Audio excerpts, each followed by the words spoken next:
C'est la première fois qu'un Africain en charge de la coordination d'une grande coalition internationale, celle pour le Sahel, exprime sa vision sur ce que doit être le développement dans une région, le Sahel, qui continue à être considérée comme la région la pire où vivre sur le continent. C'est pourquoi, à Mon Heure d'Afrique, nous sommes très fiers de recevoir M. Djimé Adoum. Il a été longtemps ministre de l'Agriculture dans son pays, le Tchad, et a dirigé pendant 7 ans le SILS, un organisme interétatique chargé de lutter contre la sécheresse au Sahel. N'oubliez pas que Mon Heure d'Afrique, c'est votre émission. Alors surtout, n'hésitez pas à nous poser vos questions sur l'adresse email qui s'affiche et nous ferons en sorte, avec notre invité, de répondre à toutes vos questions.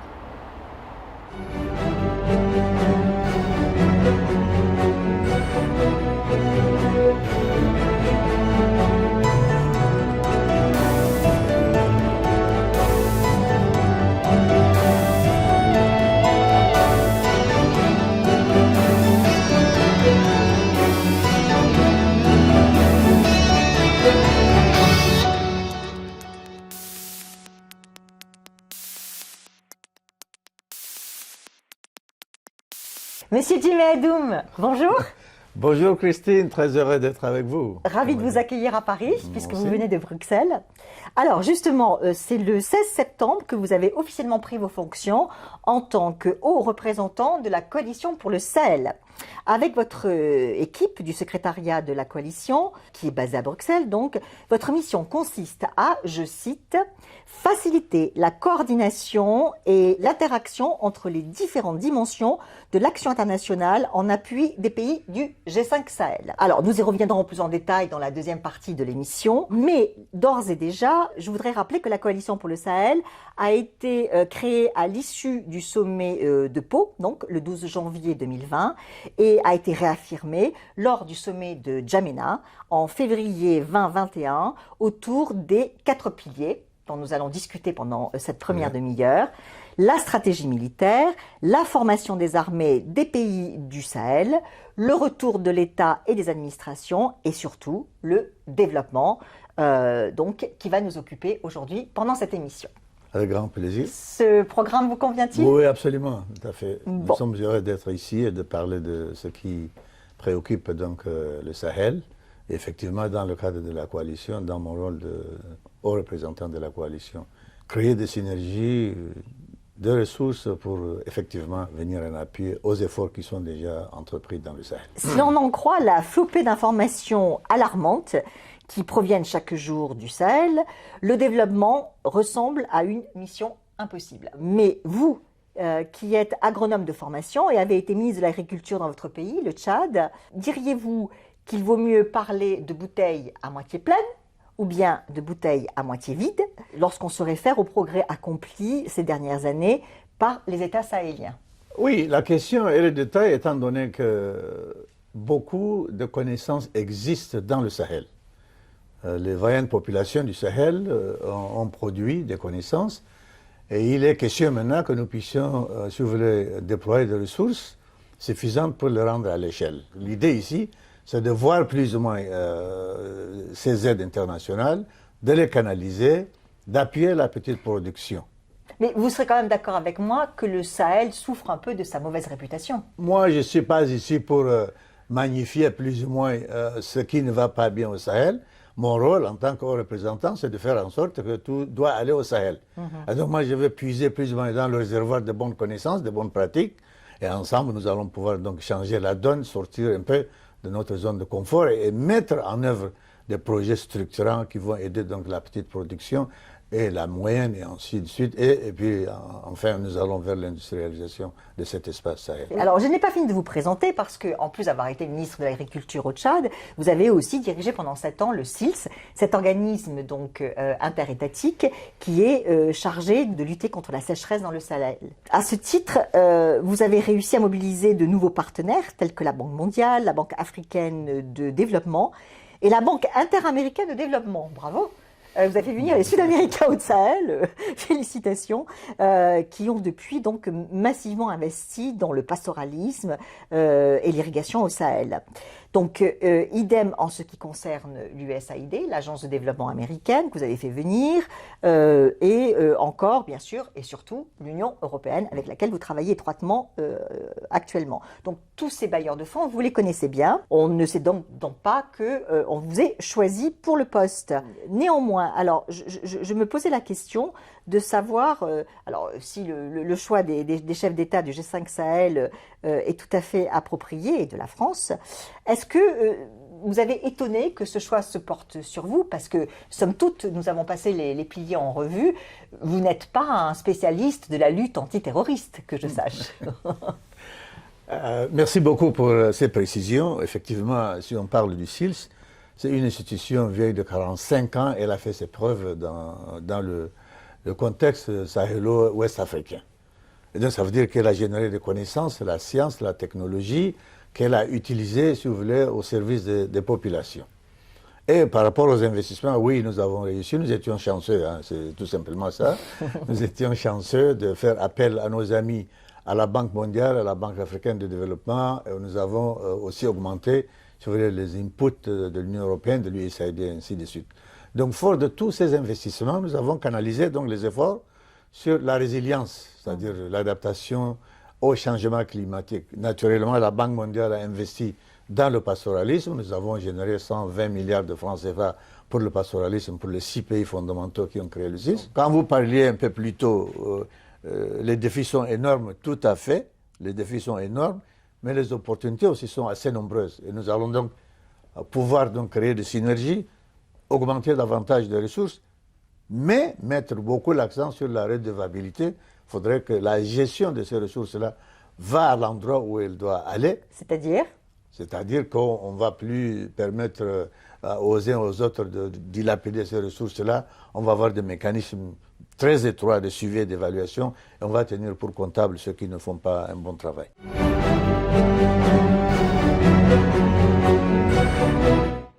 Alors, mais néanmoins, vous connaissez l'adage, il ne peut pas y avoir de développement sans sécurité, et les deux premiers piliers sont bien évidemment très importants. Alors ici, à Mon Heure d'Afrique, nous faisons faire des reportages en Afrique par des équipes africaines avec un point de vue africain. Donc, je ne vais pas parler de Barkhane, mais en revanche, je vais parler d'un problème qui a été donc réalisé par une télévision partenaire au Sénégal, qui s'appelle ITV, qui m'a paru très intéressant parce que, comme on dit, hein, chez nous, il faut commencer par balayer devant sa porte avant d'accuser les autres. Donc, je vous propose de visionner tout de suite donc ce reportage. Et l'intérêt, donc il a été réalisé par Oumar Khan, Moussa Fall et Masek Fall, et il soulève ce point crucial qui est celle de la vulnérabilité des armées dans le Sahel, et notamment de l'armement détourné par les djihadistes. Des armements vendus à des gouvernements de la région du Sahel sont tombés entre les mains des djihadistes. C'est du moins ce qui ressort d'un communiqué de Amnesty International qui a recueilli et analysé plus de 500 contenus numériques en provenance du Burkina Faso et du Mali. Des contenus dont des photos et des vidéos authentifiées. Des membres des groupes armés les ont publiés sur les réseaux sociaux entre janvier 2018 et mai 2021. Des armes sophistiquées qui, pour la plupart, viennent de la Serbie, notamment de l'entreprise Zastava. Au terme de l'analyse de plus de 500 images et documents vidéo, nous avons pu montrer que beaucoup de ces armes-là étaient issues des pays d'Europe de l'Est, en particulier de la Serbie. Donc nous avons noté beaucoup de fusils mitrailleurs de dernière génération fabriqués par le manufacturier Zastava. Et notre conclusion est que la plupart de ces armes-là étaient issues des garnisons nationales. Armes qui sont tombées entre les mains des djihadistes par deux voies. Soit lors des attaques qu'on a pu documenter vers la fin de l'année 2019, début 2020, donc sur les positions des armées du Mali, du Niger et Burkina Faso, le long de ce qu'on appelle la zone des trois frontières, donc, et qui a entraîné un repli défensif, et par lequel beaucoup de ces groupes armés islamistes avaient pu accéder à ces positions-là et piller tout l'armement. L'autre moyen, c'est aussi par les diversions des stocks d'armes dont disposent les armées nationales. Une situation favorisée par le printemps arabe avec la chute du guide libyen Muammar el-Kadhafi, mais qui trouve ses racines dans la chute du mur de Berlin en 1989. La vulnérabilité des armées des pays du Sahel n'est pas non plus étrangère au phénomène. Une armée, son problème, c'est les élongations. Les élongations, c'est la distance entre des unités ou avec votre base logistique. Mais il se trouve que quand vous combattez dans le désert, il n'y a pas d'aéroport, il n'y a pas d'aérodrome, il n'y a pas d'héliport. Donc l'armée malienne aurait dû préparer ça depuis le temps de paix, regarder leurs faiblesses critiques et les résoudre en mettant en place des héliports, des hélipads, etc., jusqu'à la frontière avec l'Algérie. Mais ils ne l'ont pas fait. Et quand ces gens prennent le désert, si vous voulez les combattre, vous risquez de créer des élongations. Ces élongations risquent d'éparpiller vos unités. Et quand les unités sont éparpillées, les unités deviennent vulnérables. Et chaque fois qu'ils sont attaqués, on prend non seulement les armes, mais on prend aussi les équipements. Hein, vous savez, les chaussures, les casques lourds, etc. Tout ça, c'est pris à partir des unités militaires qui sont défaites sur le théâtre d'opération. Une responsabilité partagée entre vendeurs et acquéreurs qui doivent s'assurer que les armes ne tombent pas entre les mains des terroristes. Les civils en sont les plus grandes victimes. Et tout le monde doit faire un effort pour que ces armes puissent être utilisées de la meilleure des manières. Ce n'est pas le cas pour le moment au Sahel, parce qu'on voit bien qu'il y a beaucoup de civils beaucoup de civils qui sont victimes de ces armes, et aussi que ces armes existent réellement et sont entre les mains des uns et des autres, que ce soit au niveau des groupes armés, que ce soit au niveau des groupes d'autodéfense communautaire, sans qu'il y ait un contrôle réel et strict, contrôlable, j'ai envie de dire contrôlable de l'utilisation de ces armes. Depuis 2013, ce sont des centaines de milliers d'armes qui sont transportées de l'Europe vers le Sahel, des armes d'assaut, des fusils, des mitrailleuses, des revolvers et des véhicules blindés. Entre les mains des djihadistes, ces armes risquent de prolonger l'instabilité de la région. Une première réaction sur ces informations assez détonnantes, sans faire de mauvais jeu de mots, cette compilation donc d'informations recueillies par Amnesty International qui ont été rendues publiques très récemment, c'était en septembre dernier. Dans le clip que nous avons visionné, il est apparu qu'effectivement, les armes viennent d'ailleurs, de l'Europe de l'Est, à la chute du mur de Berlin, et puis à la chute du colonel Kadhafi. Et donc, naturellement, et d'autres pays aussi vendent des armes. Donc, si vous voulez, le Sahel, l'Afrique de l'Ouest, fait face donc à tout ce flux massif des armes. Ce que nos États doivent faire, c'est effectivement, nous, dans la coalition, l'idée, et si on se réfère aux piliers 1 et 2, c'est de faire en sorte que la lutte contre le terrorisme s'accentue, elle devient internationale.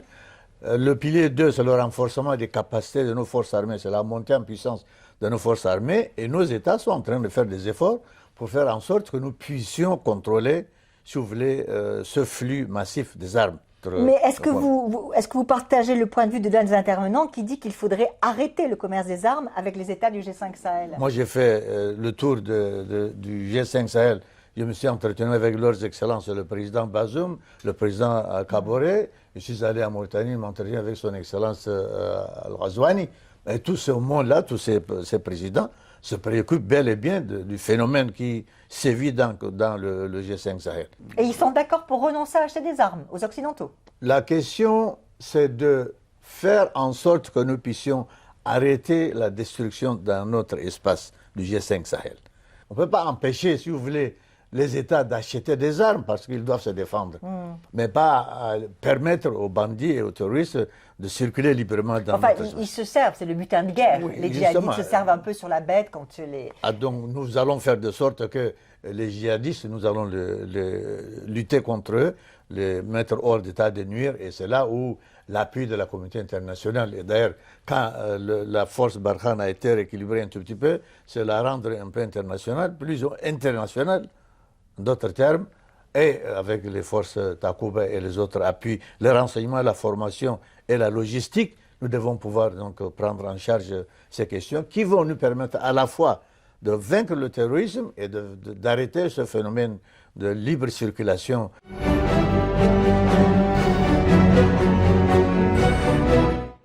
Alors, mais maintenant, nous allons passer au troisième pilier, celui du retour de l'État et des administrations.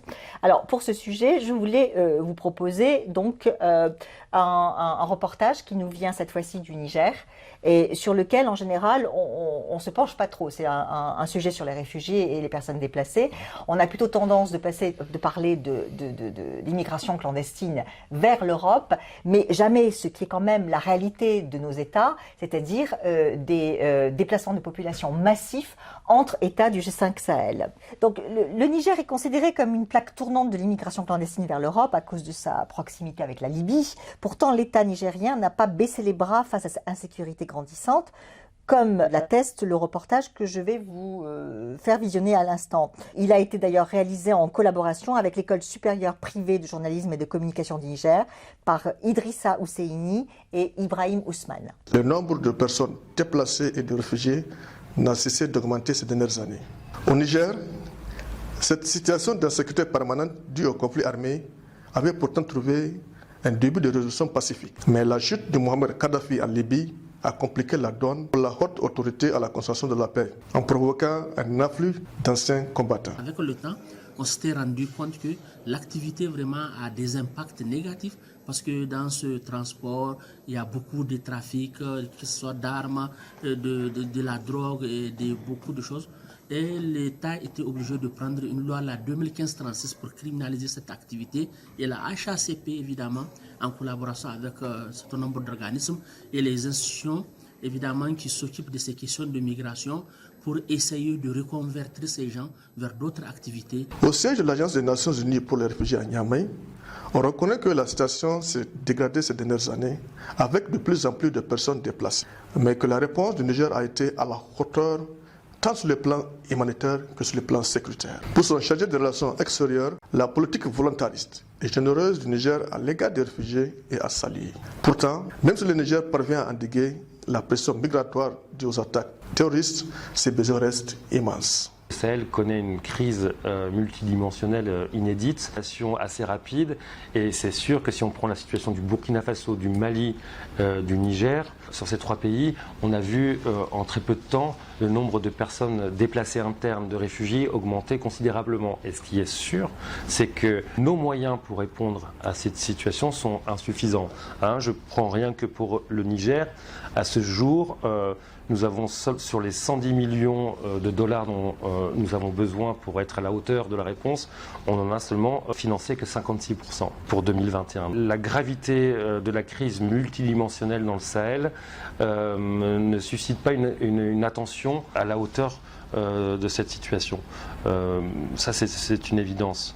Maintenant, c'est important, encore une fois, de réitérer justement l'attention des acteurs humanitaires, des bailleurs, des médias, parce qu'on le sait très bien, cette zone du Sahel est stratégique et sa déstabilisation n'est certainement pas à souhaiter. Victimes des groupes djihadistes qui sévissent dans la zone des trois frontières à l'ouest, et ceux de Boko Haram qui terrorisent les populations des deux côtés de la frontière avec le Nigeria à l'est, le Niger est pris entre le marteau et l'enclume. Souvent, ce sont des populations complètement déboussolées qui arrivent à Niamey. Comme ce fut le cas pour le porte-parole des réfugiés, un Malien qui a dû évacuer sa famille de Gao, lui aussi ne tarit pas d'éloges sur l'accueil qu'il a reçu. Le gouvernement nigérien s'est attelé à mobiliser les humanitaires pour apporter l'assistance à ces familles réfugiées. Nous pouvons que remercier le gouvernement nigérien parce que nous sommes des pays où la solidarité est très grande. Donc cette solidarité, on l'a vécue parce que nous sommes arrivés au niveau des frères nigériens qui nous ont accueillis à bras ouverts, tant au niveau des autorités administratives, politiques, et même les partenaires financiers. Cet afflux qui représente un poids énorme sur le budget de l'État et handicape toute velléité de développement durable n'est une bonne nouvelle ni pour les populations, ni pour les pays voisins, ni pour le reste. À la communauté internationale, maintenant, de réagir. Alors, je vous posais la question avant que nous puissions voir ce reportage. Compte tenu, si vous voulez, de toutes ces contraintes qui pèsent sur les États, et on l'a vu, le Niger a vraiment été capable d'accueillir à bras ouverts ces réfugiés. Que fait la coalition pour le Sahel pour soulager donc sur cette question spécifique de la gestion des réfugiés et des personnes déplacées, qui est d'abord du ressort des États de la région? Le Niger fait de gros efforts en stabilisant, si vous voulez, ces populations, qu'elles soient déplacées internes ou bien qu'elles viennent d'autres zones. Mais le Niger ne peut pas faire donc face à ce phénomène à lui tout seul. D'abord, le Niger investit dans la sécurité, et ça, en investissant dans la sécurité, il n'a pas suffisamment de ressources pour s'occuper aussi de ce problème. Donc, on a besoin, plus ou moins, nous, à la coalition pour le Sahel, notre rôle, c'est donc mobiliser le partenariat international, tous ceux qui s'intéressent au Sahel. Et les gens en sont conscients, parce que nous parlons, chaque semaine, nous parlons soit avec les envoyés spéciaux, soit nous avons des rencontres avec surtout nos partenaires. Comme nous sommes à Bruxelles, nous parlons avec l'Union européenne, nous parlons effectivement avec d'autres bailleurs de fonds, et étant donné qu'il y a un intérêt accru vers le Sahel, nous sommes en train de faire de sorte que sur les 2 milliards plus qui sont nécessaires, et le monsieur du HCR, il l'a bel et bien dit, sur la somme demandée, il n'y a que 56% qui a été donc financé. Il reste, pour 2021. Oui, il reste encore 44%. Et donc, ces 44%, il va falloir que nous puissions redoubler davantage d'efforts pour générer des ressources pour venir en appui au Niger, pour stabiliser donc les personnes internement déplacées ou ceux qui viennent d'autres régions. Et donc, nous avons bel et bien compris notre discussion avec leurs excellences et les chefs d'État portée à la fois sur la problématique sécuritaire, le retour de l'État dont vous parlez, c'est qu'il faudrait qu'il y ait de la paix pour que les gens restent, si vous voulez, dans le terroir, mais s'il n'y a pas de sécurité, les gens sont obligés de sortir de là où ils sont.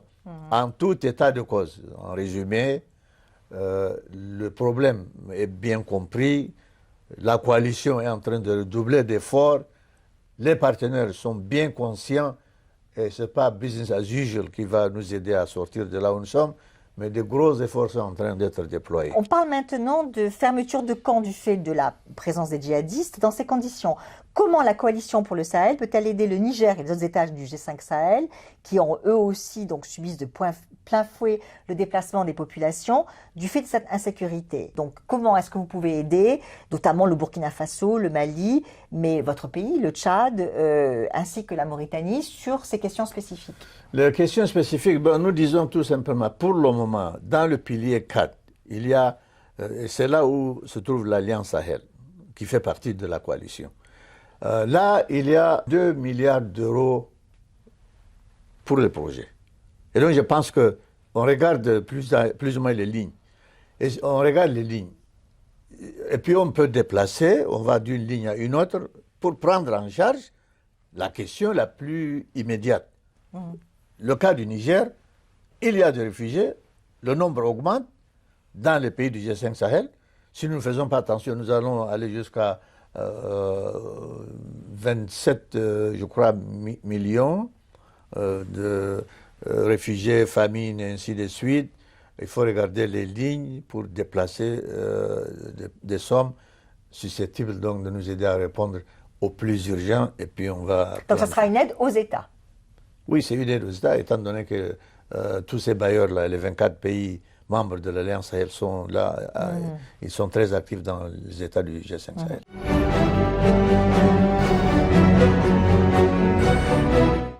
Alors justement, vous faisiez allusion au 4e pilier, donc qui est celui du développement, et je vais vous faire plaisir, puisque nous allons parler du développement par l'agriculture. Alors, comme vous le savez, l'enjeu est de rendre à cette région du Sahel, par ailleurs très affectée par les changements climatiques, sa souveraineté alimentaire. Nous allons maintenant regarder un reportage qui nous vient de Ouagadougou, cette fois-ci, à propos de la tenue, le 16 septembre dernier, dans la capitale burkinabé, d'un forum à l'initiative de la plateforme Afrique Grenier du Monde. Il a été réalisé par la chaîne privée BF1 Télé, qu'il a mis à la disposition de Mon Heure d'Afrique. Très bien. L'agro-industrie pourrait être le futur terreau de la prospérité africaine. Rien qu'au sud du Sahara, le montant des investissements devrait s'élever à 700 milliards d'euros d'ici à 2050, selon la FAO. Les entrepreneurs agricoles du Burkina sont à l'école de l'initiative Afrique Grenier du Monde, une plateforme qui accompagne ces entrepreneurs afin qu'ils soient plus aptes à capter les ressources de ce secteur en pleine croissance. Et quand on sait que cette Afrique-là est dotée de manière structurelle, donc d'un foncier incroyable, d'un potentiel humain également du fait de la croissance démographique, c'est un marché véritablement exponentiel et nous devons résoudre une équation qui est celle justement du retour à la terre, mais pas simplement au niveau de la production, c'est également donc le retour à la terre, mais à travers le développement de nombreuses activités sur l'ensemble de la chaîne de valeur agricole, donc la production certes, mais aussi la commercialisation, la transformation des produits, le financement justement du secteur, la formation agricole et autres.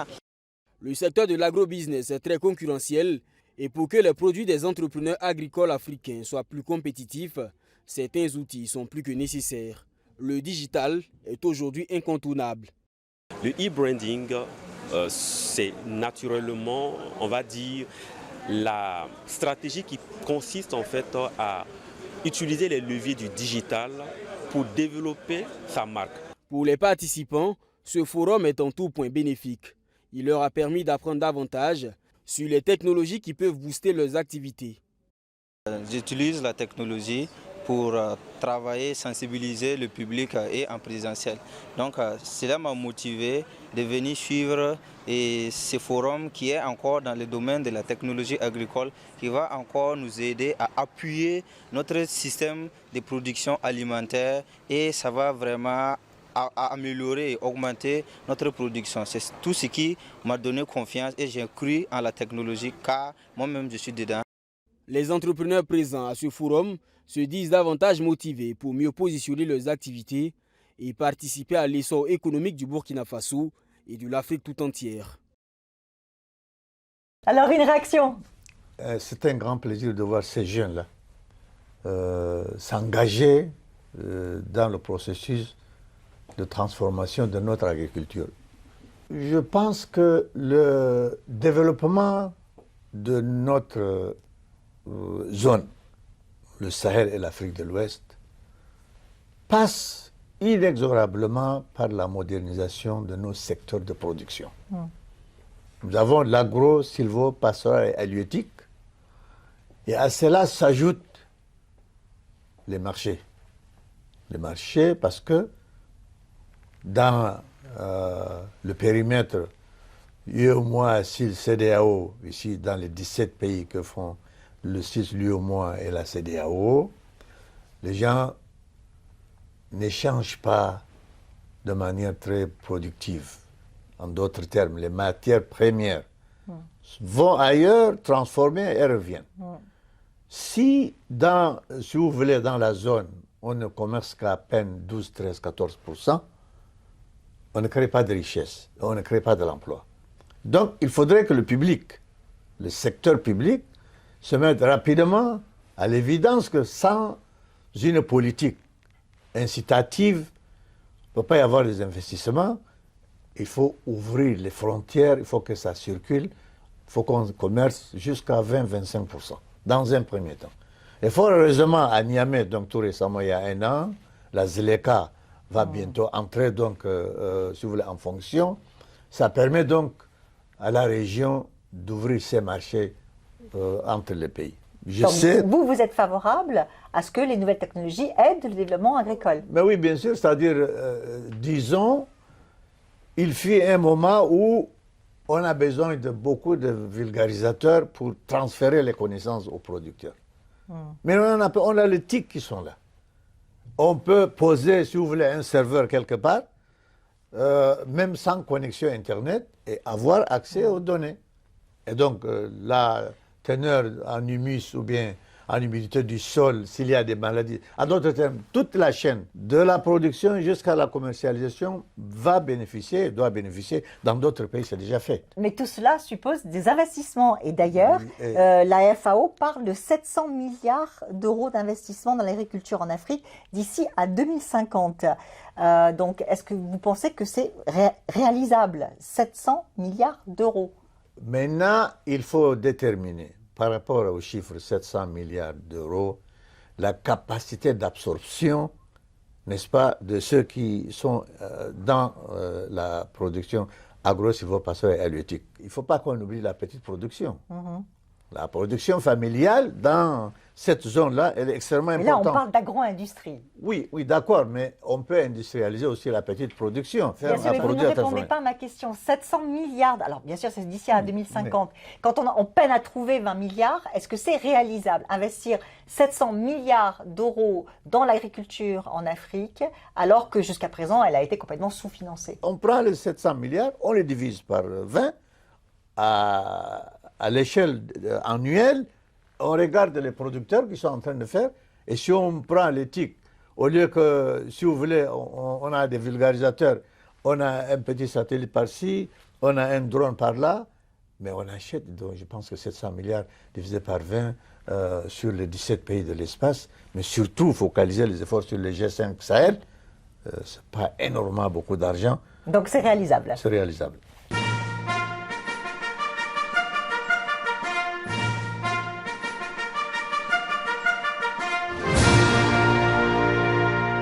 Alors, je le disais en introduction, votre nomination en tant que haut représentant de la coalition pour le Sahel a été donc actée en février 2021 par les chefs d'État du 7e sommet du G5 Sahel à Djamena. C'est pourquoi d'ailleurs nous sommes si heureux de vous accueillir à Bonheur d'Afrique, car la plupart du temps, ce sont les bailleurs de fonds occidentaux ou les institutions de Bretton Woods qui donc dictent la doxa de ce que doit être le développement au Sahel. Alors, est-ce que votre arrivée en tant que haut représentant de la coalition pour le Sahel signifie que cette doxa va changer? Oui, elle va changer. Comme le Sahel traverse, surtout les pays du G5 Sahel traversent des moments très difficiles, et comme il y a beaucoup d'attention tournée vers nous, nous devons être donc les conducteurs de bus, disons, en matière de politique de développement, les terres, les ingrédients qui sont là. Nous savons ce qu'il y a lieu de faire. S'il manque des moyens, mettez dans la balance et venez avec nous. Bon, très bien. Donc vous êtes le garant de cette nouvelle doxa qui est développer le Sahel par les Sahéliens, pour les Sahéliens. Tout à fait. Bon, très bien. Alors, bien sûr, la coalition pour le Sahel est souvent comparée à une usine à gaz bureaucratique, car, il faut bien le reconnaître, peu d'Africains et encore moins de Sahéliens savent exactement ce que vous faites. Son secrétariat de surcroît est à Bruxelles. Vous vous souvenez, je vous en avais d'ailleurs entretenu moi-même, j'étais un peu étonnée, et pas en Afrique en conséquence. Alors, que répondez-vous à vos détracteurs quand ils arguent qu'il y a un risque de doublon, voire de gaspillage, notamment par rapport, alors je les cite, le secrétariat de l'Alliance Sahel, une autre structure chargée de mobiliser et de coordonner l'aide aux pays du Sahel, le partenariat pour la stabilité et la sécurité au Sahel, le fameux P3S, et enfin, donc, qui est une initiative de l'Union européenne, et enfin, donc, à Nouakchott, le secrétariat exécutif du G5 Sahel, qui a été mis en place par le Burkina Faso, le Mali, la Mauritanie, le Niger et le Tchad, mais qui est financé principalement par l'Union européenne. Alors, doublon, gaspillage, ou la coalition pour le Sahel va réconcilier tout le monde? Aucun. Je m'explique.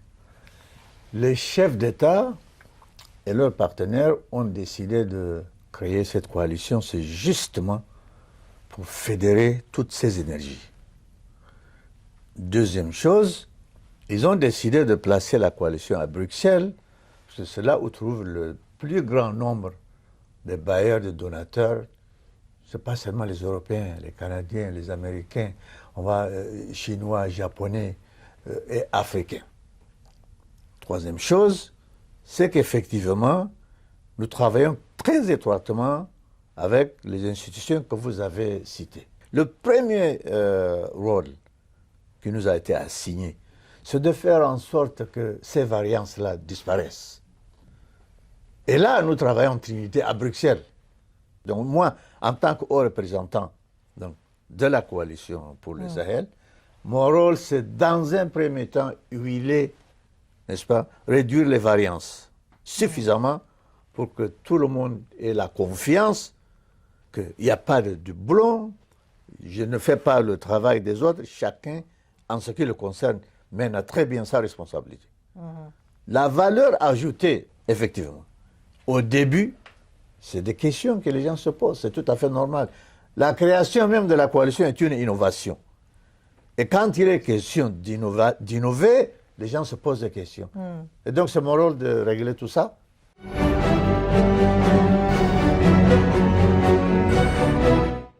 D'ailleurs, justement, c'est la question que souhaite vous poser mon premier expert. Il est très proche de l'ancienne vice-ministre italienne des Affaires étrangères, chargée de la coopération internationale, Emanuela Del Re, qui est votre homologue aujourd'hui et qui a été nommée en juin 2021 au poste sensible de représentante spéciale de l'Union européenne dans le Sahel, avec laquelle vous allez être amené à travailler de plus en plus. Il a décidé de vous challenger sur 2 points. Tout d'abord, la multiplication des programmes d'aide internationale au Sahel, pas moins de 17, et le risque d'incohérence qui en découle. Et deuxièmement, la récurrence des conflits au Sahel avec un risque accru de rupture entre les États.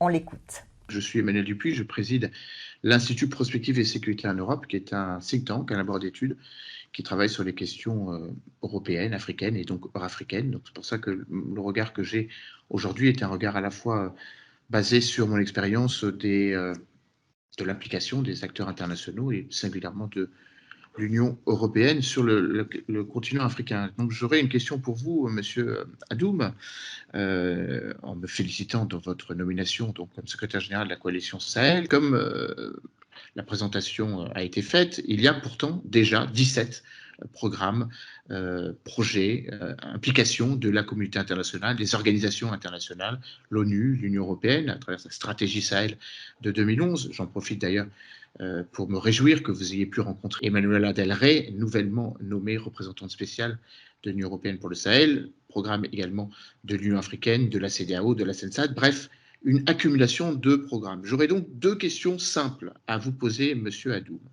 Qu'apporte en plus et différemment la coalition Sahel que ne prodiguent déjà les nombreuses initiatives qui existent, qui se veulent elles aussi inclusives, comme la coalition Sahel? Ce serait donc ma première question. Ma deuxième question a trait au momentum stratégique que le Sahel est en train de vivre aujourd'hui, où le risque des fractures entre États sahéliens est fort et où un autre risque apparaît de plus en plus ouvertement d'une forme de remise en cause du rôle des acteurs internationaux, spécifiquement de la France quand il s'agit du Mali, à l'aune donc de l'émergence, donc de l'annonce faite par le président Emmanuel Macron d'un redéploiement de l'opération Barkhane durant l'année 2022 à l'horizon 2023, et bien évidemment en tenant compte des nombreux changements politiques, coup d'État au Mali en août 2020, puis de nouveau en mai de cette même année, et évidemment la déflagration, ou du moins les changements stratégiques eu égard au décès du président Idriss Déby au Tchad en avril dernier. Bref, comment la coalition Sahel peut-elle favoriser, aider peut-être, à la réconciliation d'acteurs qui, je le crois, sont de moins en moins enclins à travailler ensemble pour précisément la stabilisation du Sahel. Voilà, Monsieur Adoum, mes 2 questions que je souhaitais vous poser. Alors, vous avez entendu Monsieur Emmanuel Dupuis. Donc, sur la première question, tout d'abord, vous y avez déjà un peu répondu, mais qu'est-ce que c'est le plus de la coalition pour le Sahel en matière d'aide aux États? Est-ce qu'il ne s'agit pas d'une aide massive? On parlait de 22 milliards tout à l'heure d'euros, qui pourrait vraiment faire un effet de levier en matière de projets de développement notamment. La question de la multiplicité des bailleurs, des projets, trouve son compte dans la feuille de route de la coalition. Et ça, c'est extrêmement important pour que tout le monde le sache.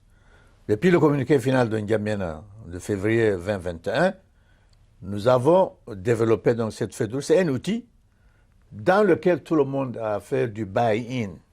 Et donc, cet outil est partagé, validé le 19 mars 2021 par les ministres des Affaires étrangères. Plus de 59 ministres des Affaires étrangères étaient là. Et c'est le seul outil qui est maintenant entre les mains de tous les bailleurs et nos États et nos gouvernements. La feuille de route, il y a un comité de suivi qu'on appelle le comité de suivi de N'Djamena. Dans chaque État, il y a un comité de suivi, État et partenaires. D'accord, donc ce que vous êtes en train de nous dire, c'est que vous allez mettre de l'ordre dans tout ce qui était le foisonnement. Justement, dans les 4 piliers, avec leurs 48 éléments, c'est l'ordre, effectivement, qui s'installe. Donc, quelqu'un veut jouer dans un espace quelque part, s'il s'intéresse au pilier 3, il va et regarde lequel des éléments qui l'intéresse, et d'ailleurs, ça force les bailleurs. Et au début de l'émission, nous avons dit, mon rôle aussi en tant que représentant, de faire en sorte que les redondances et les chevauchements disparaissent. Et donc cet outil, dans un premier temps, il n'est pas parfait, hein, mais c'est un outil qui nous permet donc d'avoir une cohérence. On réduit les variances. Oui, parce que les feuilles de route, ça ne se mange pas, comme dirait l'autre. C'est l'argent qu'on crée sur le terrain. Pour mettre de l'argent, étant donné que les gens s'intéressent au Sahel, et c'est mettre de l'argent pour s'attaquer le plus rapidement possible à la pauvreté, au dérèglement climatique, et ainsi de suite. Est-ce que vous partagez l'opinion du président donc, de l'IPSE que nous sommes en train de vivre une rupture stratégique au Sahel? Il n'y a pas de rupture stratégique parce que jusque-là, on revalorise plus ou moins le gain que nous avons obtenu par la présence de Barkhane. Les autres États vont contribuer et donc on fait un repli tactique pour renforcer davantage les forces armées nationales de chaque État. Et les États ne sont pas en train de se disloquer. Donc pas de rupture, mais au contraire, pas de rupture, une conjonction on d'efforts. redouble d'efforts pour qu'effectivement nous puissions prendre en charge donc, ces questions.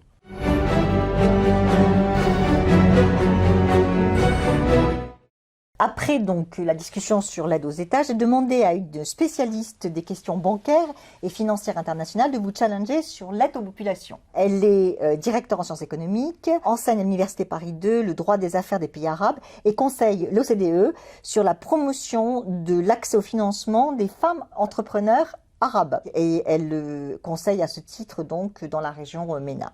Elle est aussi membre du conseil d'administration de l'IREMNO, l'Institut de recherche et d'études méditerranéennes du Moyen-Orient. On l'écoute. Bonjour, Monsieur Hadoum. Je suis Estelle Braque, économiste et fondatrice du cabinet de conseil en stratégie Kiralité. La difficulté des TPE et PME sur le continent à bénéficier de financements et en particulier des aides internationales est aujourd'hui bien documentée. Mais elle n'est pas du tout résolue, et ceci alors que ces acteurs constituent 90% au moins du tissu économique africain. Dans les pays du G5 Sahel s'y ajoute la transformation du modèle d'éleveur nomade à cultivateur sédentaire. Comment pensez-vous agir efficacement dans ce domaine ? Alors voilà une question qui doit vous ravir, puisque c'est une chose que d'avoir de l'aide internationale au niveau du budget des États, mais il faut encore faut-il que cette aide irrigue donc les forces productives sur place, sur le terrain. Si nous continuons avec l'ancien modèle de produire une fois par an, on ne peut pas s'en sortir. On doit produire 2 fois, 3 fois, c'est-à-dire on doit produire toute l'année. Et pour produire toute l'année, si on prend seulement un espace d'1 hectare, une superficie d'1 hectare, si on produit toute l'année, comment on doit produire toute l'année? C'est-à-dire, au lieu d'attendre que ça tombe du ciel, la pluie est très rare, le règlement climatique oblige, on cherche des moyens d'exor.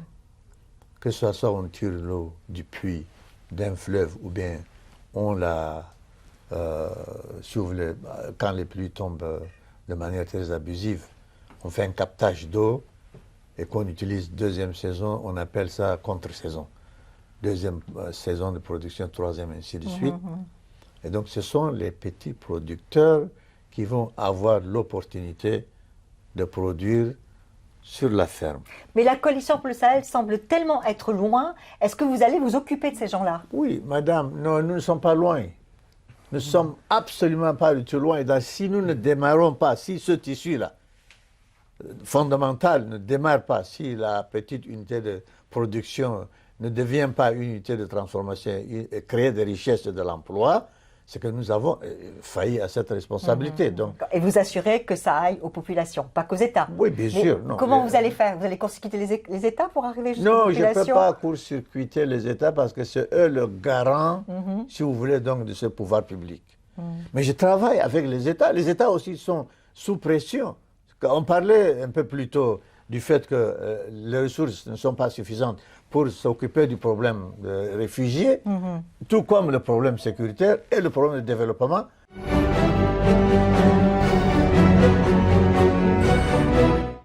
Mon troisième challenger est lui aussi un amoureux du Sahel, notamment de la Mauritanie, un pays qu'il connaît très bien. Docteur en géographie politique de l'Université de Rouen, il a été chercheur associé au laboratoire d'études de développement des régions arides.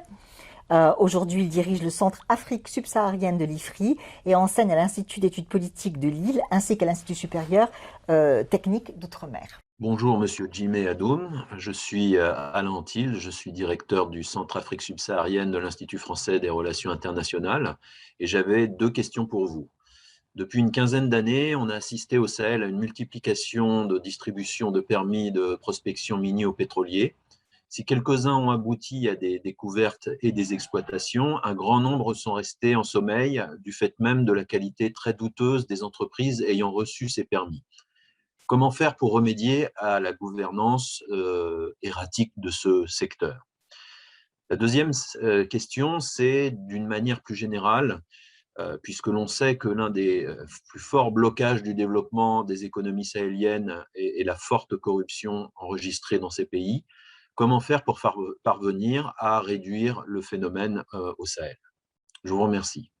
Voilà donc 2 questions sur la corruption, qui hélas gangrène nombre de projets de développement. Peut-on l'éradiquer au Sahel ou bien est-ce encore plus difficile dans cette région qu'ailleurs? Les populations, la société civile au Sahel sont en train de s'organiser. Elles sont en train de jouer un rôle très actif, si vous voulez, dans le contrôle et le suivi des dépenses budgétaires liées à leur secteur d'intérêt. C'est une question de taille, une question très difficile. Mais je pense que moi, quand j'étais au ministère de l'Agriculture et de l'Irrigation, à l'époque, il y avait du pétrole. Moi, je m'assurais qu'effectivement, il y a une ligne. Je puise dans cette ligne un budget de 93 milliards de francs CFA et je viens et je mets tout le monde autour de la table. Voici ce que nous faisons avec cet argent. Deuxième chose, il faut un mécanisme de suivi et de contrôle. Il faut effectivement publier, par exemple, le budget de l'État. Par exemple? Oui, par exemple, on publie le budget de l'État. Au Burkina Faso, les gens sont en train de faire ça. Voilà ce qu'on prend des miniers. Voici ce qu'on met dans le trésor public et puis on le met sur la place publique.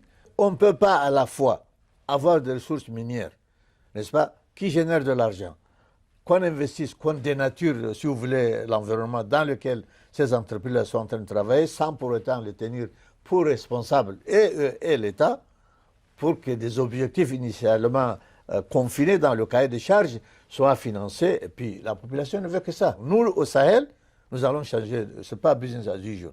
Nous allons pouvoir être redevables dans ce qui est en train de faire, et ça nous permet, et les pays ont bel et bien compris ces jeux-là, c'est-à-dire cette disposition, parce que quand on est transparent, on a les données, on peut aller vers un bailleur pour dire voici ce que je mets dans la balance. Bien sûr. Et ça permet d'attirer les investissements, c'est dans l'intérêt de tout le monde. Oui, absolument, tout à fait. Bien sûr. Mais vous reconnaissez avec moi que le secteur minier et celui des hydrocarbures c'est quand même les 2 mamelles où s'abreuvent corrompus et corrupteurs. Oui, c'est-à-dire, je ne dois même pas me prononcer sur ça parce que c'est connu de tout le monde. Mais nous, on dit, étant donné que le Sahel, le G5 Sahel, fait face à de nombreuses pressions, vous convenez avec moi, la problématique du changement climatique, le dérèglement, ça pleut partout, ça ne pleut pas, ainsi de suite, et le terrorisme, on a besoin que toutes les ressources disponibles soient utilisées à bon escient. Tout à fait. Donc pour vous, c'est réformable. Au Sahel, vous allez vraiment prendre le taureau par les cornes. Absolument. Très bien. Je vous souhaite bon courage. Merci beaucoup.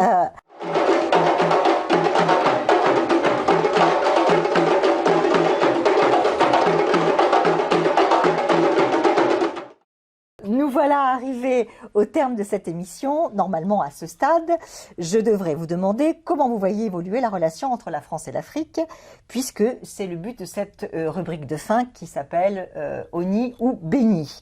Mais comme les 17 et 18 février prochains se tiendra à Bruxelles un grand sommet entre l'Afrique et l'Europe, sous présidence française de l'Union européenne, de surcroît, j'élargis donc ma question. Quels seraient, selon vous, les dossiers chauds dont Africains et Européens devraient s'entretenir en priorité? Et concernant plus spécifiquement le Sahel, que penser de la percée des États-Unis dans notre région? Mais nous voulons que tout le monde perce dans notre région. C'est-à-dire les Américains, les Canadiens, si vous voulez, les Japonais, les Chinois, tout le monde, que tout le monde vienne autour de la table. Et cette conférence, nous aussi, nous allons travailler en amont. Nous allons pouvoir certainement apaiser les esprits de ceux qui ne connaissent pas encore bien la problématique au Sahel, mais elle commence à se dessiner, la problématique au Sahel. En ce moment, c'est le problème sécuritaire. Oui. C'est les effets dramatiques du changement climatique. C'est le réchauffement. Et c'est la population, n'est-ce pas? Et c'est la pauvreté. Donc voici 4 ou 5 drivers, ce qu'on dit, 4 ou 5 conducteurs. Donc ce sont les dossiers chauds. Ce sont des dossiers chauds. Et nous, donc, nous allons donc travailler... L'immigration peut-être, oui, qui obsède les Européens. Bien sûr. Donc les Européens doivent nous aider à créer de l'espace où il fait bon vivre ici, chez nous. Et comme ça, les Sahéliens peuvent aller en vacances en Europe, aux États-Unis, un peu partout, mais pas aller tomber dans la mer. Alors, enfin, comme quand on parle de réunion entre l'Afrique et l'Europe, il y a toujours la Chine qui est omniprésente. Si vous me permettez une question subsidiaire, donc partagez-vous les inquiétudes de ceux qui pensent que l'Afrique est devenue une chasse gardée de la Chine, et notamment parce que Pékin est si avide de terres fertiles? Moi, je voudrais remettre la question dans un contexte plus global. Les terres dont nous parlons sont des terres africaines. Nous disons au niveau de la coalition que nous devons mettre tout en œuvre pour moderniser les secteurs de production. Nous disons aussi que la population est rurale, engagée dans les productions artisanales plus ou moins. Et donc, si on récupère les terres de ces petits exploitants... En donnant du travail aux Sahéliens? Où est-ce qu'on va les mettre? Nous, on dit que ces terres-là doivent être utilisées, que ceux-là doivent être renforcés pour occuper et rendre leurs terres plus productives. Donc, nous allons travailler avec les États pour nous assurer qu'effectivement, les petites exploitations ne sont pas spoliées. Et là, on veille strictement à ça, jusqu'à ce qu'on nous dise votre mandat est terminé. Voici notre cheval de bataille. Très bien. Eh bien, sur ces bonnes paroles, Monsieur Jimmy Adoum, merci infiniment d'avoir été l'invité de Mon Air d'Afrique. Merci beaucoup. Je vous souhaite bon succès. Je nous souhaite bon succès.